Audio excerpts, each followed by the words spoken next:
예수님은 체포되신 이후에 대제사장의 집에 끌려가셨고 또한 사내들인 공회에서 신문을 받으십니다. 대제사장의 집으로 끌려갈 때에 베드로는 멀찍이 예수님을 따라가고 있었죠. 여기서 따랐다는 말은 그가 마지막 순간에도 신실한 제자의 모습을 그래도 보였다는 것을 보여주는데, 그런데 여기서 보니까 멀찍이 따라갔다는 말은 뭔가 불안한 모습이었습니다. 결국 베드로는 두려움 때문에 예수님을 부인하였고, 그러나 결국에는 예수님의 긍휼로 인하여서 그는 나중에 돌이키게 되는데 죽기까지 주님을 따르게 될 것입니다. 베드로가 대제사장의 뜰에 모여 불을 피우고 있을 때 한 여종이 그를 알아봤죠. 그래서 뭐라고 이야기합니까? 이 사람도 그와 함께 있었느니라고 말합니다. 여러분, 예수님과 함께 있는 것은 제자도의 본질이 아닙니까? 그러므로 여러분, 참으로 이것은 베드로에게 영광스러운 평가 아닙니까? 그런데 여자가 예수님과 너는 함께 있었던 자다 그렇게 이야기할 때 베드로는 어떻게 대답해요? 나는 그를 알지 못하노라, 그렇게 부인하였던 것입니다. 베드로는 여종뿐만 아니라 한 남종 앞에서도 부인하고, 오늘 성경을 보니까 또 다른 사람 앞에서도 예수님을 부인합니다. 여러분, 유대 전통에서는 두세 사람이 함께 해야 그게 증거가 되고 증인이 되거든요. 결국 어떤 일이 벌어졌습니까? 베드로는 예수님과의 관계성을 부인하되 완벽하게 부인해버린 것입니다. 그가 그렇게 세 번째 부인하고 있을 때에 곧 닭이 울었습니다. 닭이 울지 않았다면 베드로는 저주의 말을 더 이어갔을 수도 있습니다.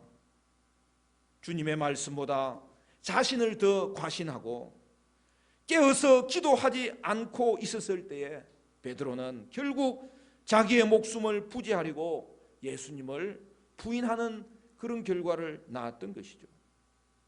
그는 강한 예수님을 원했지 능욕당하고 수치스러운 예수님을 원치 않았던 거예요. 그가 원했던 예수님은 십자가의 예수님이 아니었던 거예요. 하지만 여러분, 참된 믿음은 무엇입니까?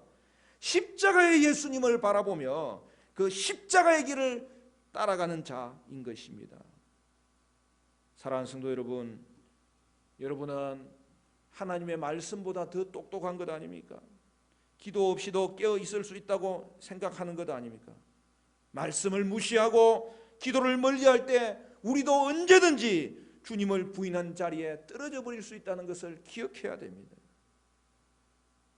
누가복음은 보니까 즉시 닭이 울었다고 강조하고 있어요. 예수님의 예고가 즉시 성취되었다는 것을 보여주고 있는 것이죠.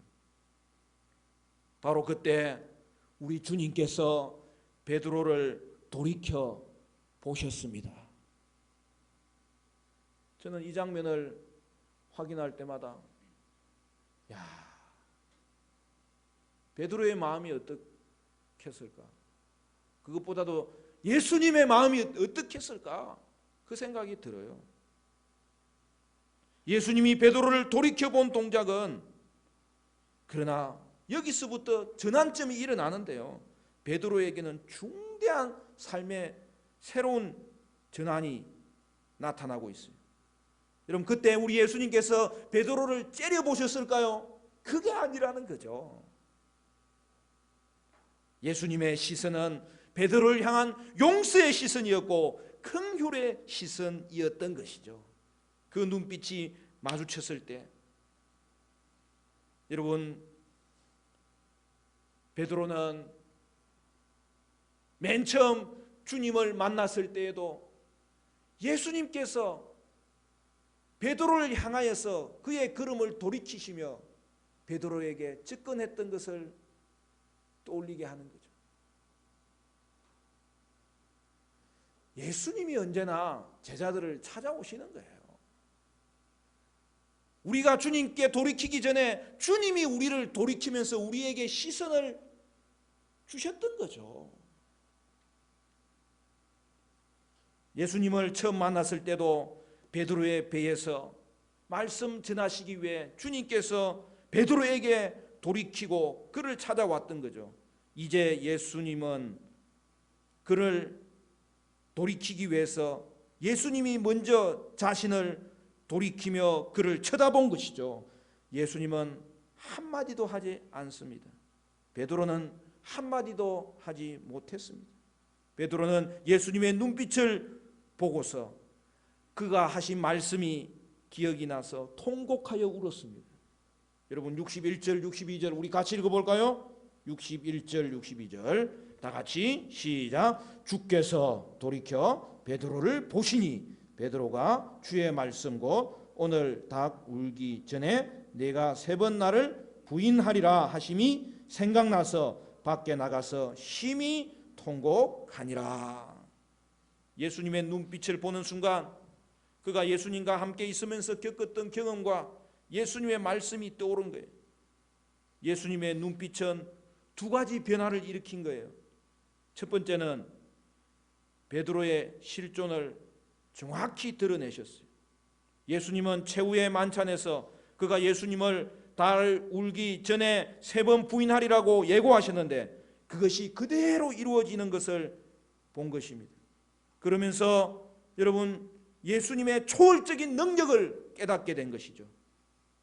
그리하여 그는 비참한 죄인의 상태를 인정할 수밖에 없었던 것이죠. 그가 개인적으로 주님의 능력 앞에 전율했던 순간은 그가 처음에 예수님을 만났을 때도 그랬잖아요. 그 밤에 고기 잡은 것이 하나도 없을 때에 예수님이 그에게 다가오셔서 그에게 만선의 기쁨을 주실 때에 그 부르심에 이어서 오늘 내용은 개인적으로 2번째 부르심이죠. 이처럼 예수님의 시선이 베드로의 실체를 꿰뚫고 있었던 것이죠. 그리고 2번째 예수님의 눈빛은 긍휼의 시선이죠. 예수님의 눈빛을 마주한 베드로는 통곡합니다. 여러분 회개는 무엇을 의미합니까?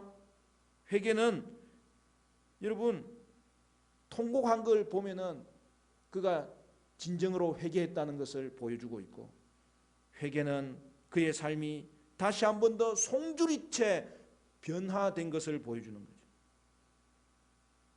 예수님의 제자로서 주님을 부인한 것은 얼마나 심각한 일인지 모릅니다. 여러분 하나님의 말씀에 그렇게 되어 있잖아요.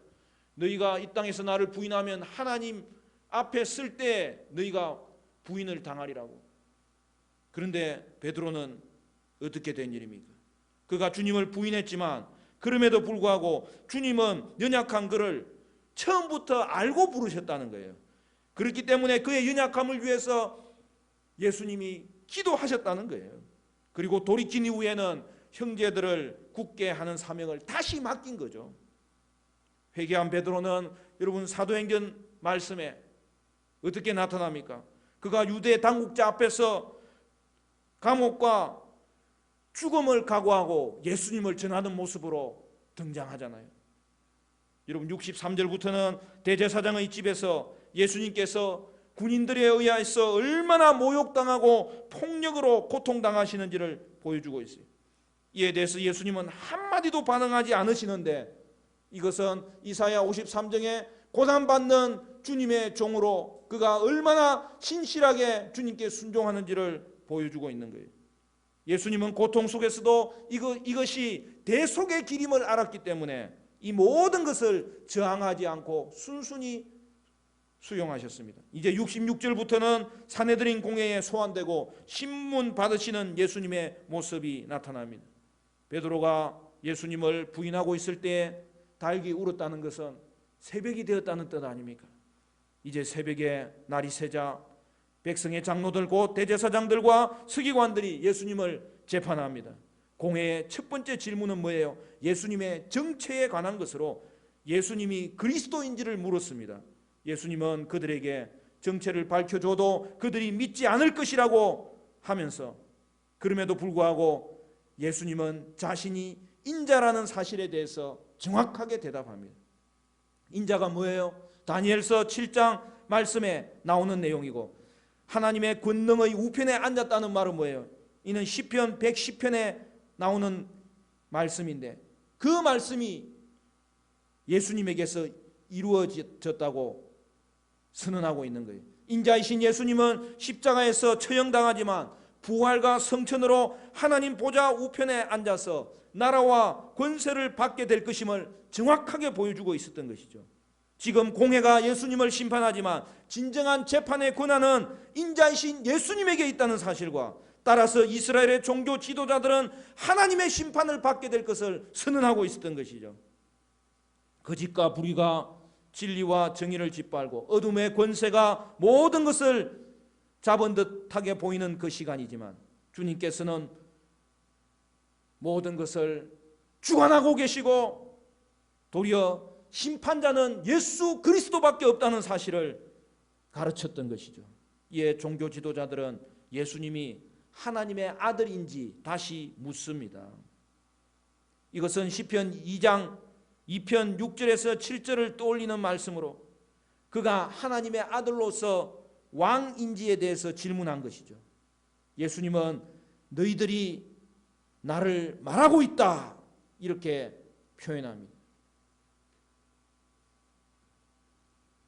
내가 그라는 사실을 믿음이 있는 자는 볼 수 있을 것이다, 그렇게 표현한 것이죠. 베드로는 부인했지만 예수님은 스슬프른 공회의 위협 가운데서도 자신이 그리스도고 하나님의 아들이라는 것을 그는 시인하시면서 선언하고 있었던 것이죠. 이를 통해서 종교 지도자들은 어떻게 판단합니까? 예수님이 하나님 아들이라고 시인하였다고 단정해 버립니다. 여러분, 이스라엘의 왕이라고 주장하는 것은 로마 제국의 지배하에서 혁명을 시도하는 행위로 인정받을 수 있기 때문에 이 정도의 주장이라면 로마 총독에게 고발할 요건이 생겼다고 생각했던 것이죠. 사랑하는 성도 여러분, 오늘 우리는 예수님이 하나님의 아들이면서 그러면서도 고난받는 종으로 낮아져서 모욕당하셨다는 것을 기억해야 됩니다. 이것은 모두 우리의 구원을 위한 예수님이 친히 걸어가신 십자가의 길이었습니다. 우리가 진정으로 두려워해야 될 세상은 세상의 권력자가 아니라